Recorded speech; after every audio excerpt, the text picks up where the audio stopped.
Lecture du poème 1914-1918, La folie meurtrière de Jacques Hubert Fougier par deux enfants du CME-CMJ, Samuel et Rachida.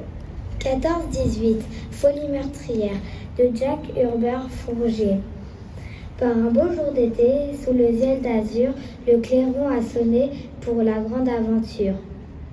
Ils partirent faire la guerre au nom de la patrie, ils étaient jeunes et fiers, et la fleur au fusil. 14-18, c'était la Grande Guerre. 14-18, ils ont vécu l'enfer. 14-18, c'était la Grande Guerre. 14-18, la folie meurtrière. En plein mois de décembre, quand ils montaient au front. 14-18, c'était la Grande Guerre. 14-18, ils ont vécu l'enfer. 14-18, c'était la Grande Guerre. 14-18, la folie meurtrière. Ils tombaient un à un, fauchés par les mitrailles, de la Marne à Verdun, au cœur de la bataille. Partout dans des trous de bombes, partout des trous d'obus, comme la fin d'un monde qui leur tombait dessus. L'inoubliable de Henri Jacques, 11 novembre 1918. C'est l'heure. Un lourd silence étalé sur la plaine. Des hommes dans un trou attendent l'arme au poing. L'armistice, la faim, c'est groix et croix à peine. L'avenir et la paix leur paraissent trop loin. On ne se battra plus. 4 longues années peuvent-elles finir en un jour? Paix sur nous trouvera moins de prise. Nous serons patients, forts de l'avoir été. Nous haïrons les sots, les mufles, la bêtise. Nous haïrons surtout la guerre sans pitié. Mais, vieillis d'avant l'âge, une épaisse fatigue nous posera longtemps sa griffe sur les reins.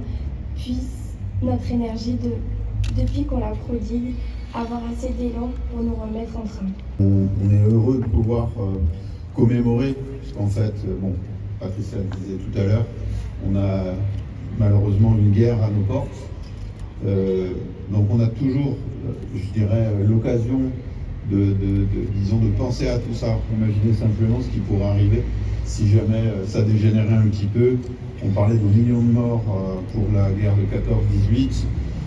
Imaginez aujourd'hui avec les armes qui existent, quel dommage ça pourrait faire, à la fois pour l'être humain mais aussi pour la planète.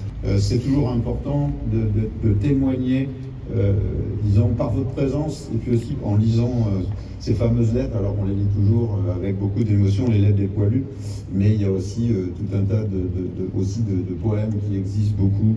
Je pense à des poèmes comme celui du Dormeur Duval qui est très connu et qui on a tous appris à l'école et qui retrace un petit peu tout ce que peut être de terrible cette guerre.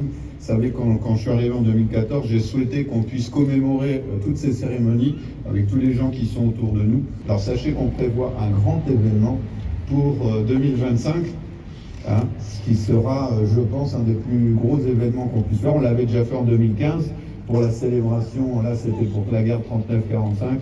Donc là on prépare 2025 et on va vous préparer, disons, de belles choses tous ensemble. Donc voilà le drapeau de la commune de Céris. Voilà, et remercier aussi Philippe Talavera qui représente nos forces de l'ordre.